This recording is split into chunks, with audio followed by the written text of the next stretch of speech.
नयनवा कर कर किनारे झूलती नयनवा। लाल चंदन सुहे इनके भाल सखिया, लाल चंदन सुहे इन पर भाल सखिया। चारों दुल्हा में बड़का कमाल सखिया, चारों दुल्हा में बड़का कमाल सखिया। चारों दुल्हा में बड़का कमाल सखिया, चारों दुल्हा में बड़का कमाल सखिया।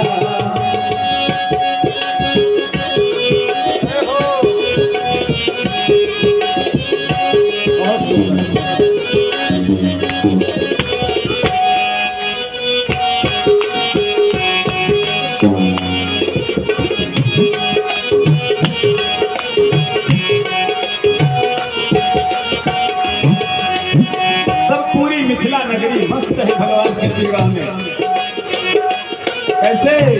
गगन मगन आजू मगन धरतिया, गगन मगन आजू मगन धरतिया, गगन मगन आजू मगन धरतिया, गगन मगन आज मगन धरतिया।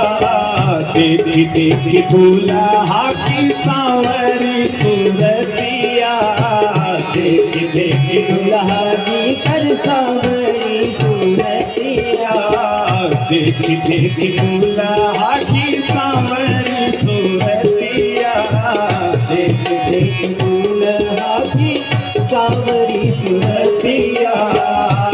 बाल वृद्ध नर नारी सब बेहाल सखिया, बाल वृद्ध नर नारी सब बेहाल सखिया।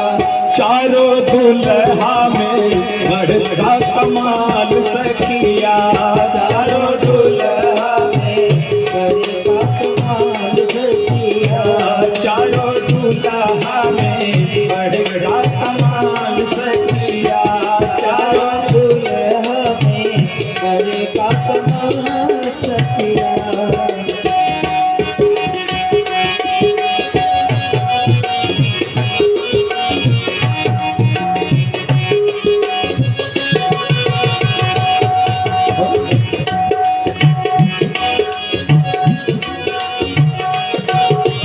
सब मिथिलानियां कहती है कि अरे जानती हो कौन? जन्म जन्म जतन कराही अंतराम कई आवत नाही, जन्म जन्म जतन कराही आवत नाही। अरे ये वही है जो जन्म जन्मांतरों तक योगी ऋषि मुनि तपस्या करते हैं, लेकिन ये हमारा सौभाग्य है। कैसे? जिनका लागी जोगी मुनि जप तप कैलन, जिनका लागी जोगी मुनि जप तप कैलन, जिनका लागी जोगी मुनि जप तप कैलन, जिनका लागी जोगी मुनि जप तप कैलन। से ही हमरा मिथिला में मेहमान भइलन, से ही हमरा मिथिला में मेहमान भइलन, से ही हमरा मिथिला में मेहमान भइलन, से ही हमर मिथिला में मेहमान भइलन। अब लोढ़ा से शिकायत इनकर काल सखिया, आज लोढ़ा से शिकायत इनकर काल सखिया। चारों दुल्हा में बड़का कमाल सखिया, चारों दुल्हा में बड़का कमाल सखिया, चारों दुल्हा में बड़का कमाल सखिया, चारों दुल्हा में बड़का कमाल सखिया। आजू मिथिला नगरी निहाल सखिया, आजू मिथिला नगरी निहाल सखिया। चारों दुल्हा में बड़का कमाल सखिया, चारों दुल्हा में बड़े का कमाल सखिया।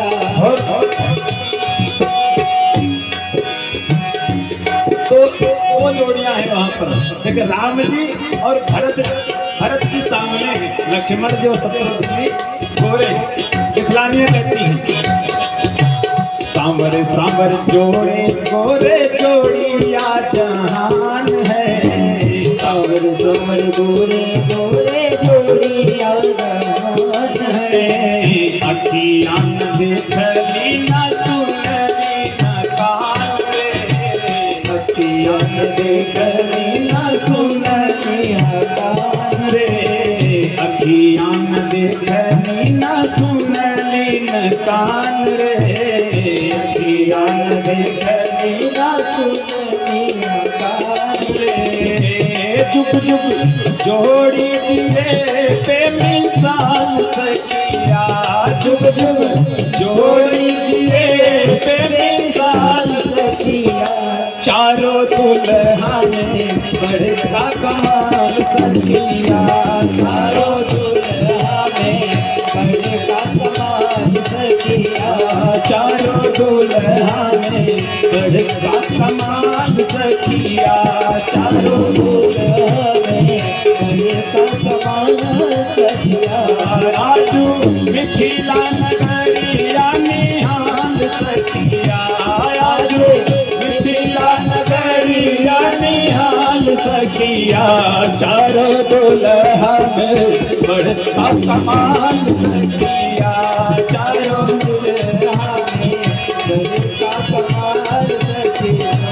चारों दुल्हा में बड़का कमाल सखिया। चारों दुल्हा में बड़का कमाल सखिया। चारों दुल्हा में बड़का कमाल सखिया। बोले दुल्हा सरकार की। इस प्रकार से भगवान का मिथिला में समय की कुछ कमी है। मिथिला में भगवान का विवाह संपन्न हुआ। उसके बाद भगवान अयोध्या आए। अवध में कथाएं आप सब जानते हैं किस प्रकार से राज्याभिषेक होना था तो सुबह भगवान का वनवास हो गया। वनवास में ही अनेकानेक प्रकार के शिकार इत्यादि सब कथा आप लोग जानते हैं। इस प्रकार से बोले सियावर रामचंद्र की। भगवान श्री रामचंद्र जी की कथा को एक भजन के माध्यम से प्रणाम करके आइए अग्रिम कथा में प्रवेश करते हैं। सूर्यवंश का संपूर्ण वर्णन करने के बाद परीक्षित ने कहा गुरुदेव मुझे चंद्रवंश भी सुनाइए। अब सुखदेव जी कहते हैं चंद्रवंश ध्यान से सुनो परीक्षित। ब्रह्मा के पुत्र हुए अत्रि।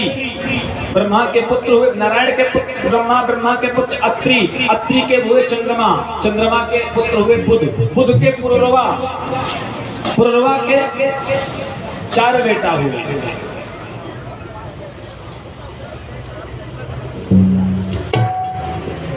उनके नहुष पुरवा के हुए नहुष। नहुष के 4 पुत्र हुए यति ययाति सयाति इत्यादि 4 पुत्र हुए।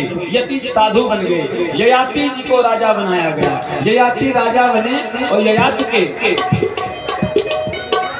ययाति राजा बने। राजा बनने के बाद अपने श्राप बस ययाति की बुढ़े हो गए तो अपने पुत्र से कहा कि मुझे उम्र दे दो अपनी। तो पुत्र ने किसी ने उम्र नहीं दिया। छोटे पुत्र से बड़ा प्रेम था। पुरु नाम था। छोटे पुत्र की आयु ले लिया। छोटा पुत्र अपनी आयु दे दिया। छोटे पुत्र ने अपनी आयु दे दिया। आयु देने के बाद स्वयं बुढ़ापा में रह गया और पिता को युवा कर दिया। पिता ने प्रसन्न होकर राज्य का भार इसे दे दिया। पुरु पिता की आयु दिया। पुरु राजा हुए। पुरु के हुए दुष्यंत। दुष्यंत के हुए भरत। भरत 3 भरत हुए हैं भारत में। एक जड़ भरत, एक दुष्यंत नंदन भरत, शकुंतला के भरत और तीसरे हुए दशरथ नंदन भरत। इन्हीं तीनों भरतों का पराक्रम को देखकर हमारे देश का नाम भारतवर्ष पड़ा। भरत हुए। भरत के हुए रंतदेव। रंतदेव के पुरु के रंतदेव से अच्छा पुरु के 2 पुत्र हुए थे। एक यदु भी हुए थे। यदु वंश वहां से प्रारंभ हो गया। उसके बाद यदुवंश प्रारंभ हुआ। इन्हीं के वंश में आजमीर, देवमीर, सूरसेन, अनेक प्रकार के, नाना प्रकार के सब राजा अपना अपना राज्य संभालते हुए आए। बाद में आनक दुंदुभि, जिनका नाम वसुदेव, जो भगवान के पिताजी थे, ये भी इसी यदुवंश में जन्मी। इनकी 7 पत्नियां थी। 8वीं पत्नी से श्री कृष्ण भगवान का जन्म हुआ। देवकी माँ से भगवान का जन्म हुआ। भगवान ने अपनी लीला का स्मरण करके पुनः परम धाम को चले गए। छोटे से एक श्लोक में सुखदेव जी ने पूरी परीक्षित को कथा सुना दी। परीक्षित ने कहा, वाह गुरुदेव, आपने बारी सभी कथाएं तो बड़ी लंबी चौड़ी गाथा गाई, परंतु जब मेरे आराध्य का चरित्र आया तो आपने एक श्लोक में सुना दिया। गुरुदेव कृपा कर मेरे प्रभु का चरित्र सुनावे। गुरुदेव ने अब चरित्र सुनाना प्रारंभ किया कि मथुरा के राजा हुए उग्रसेन, जिनका पुत्र हुआ राजा तो बड़े महात्मा थे महाराज, परंतु पुत्र बड़ा कनिष्ठ हो गया। कस हिंसायाम धातु से कंस बनता है। नाम हिंसना क्षता खतरनाक कंस नाम हुआ। कंस जब बड़ा हुआ महाराज तो अपने पिता को पकड़ के जेल में डाल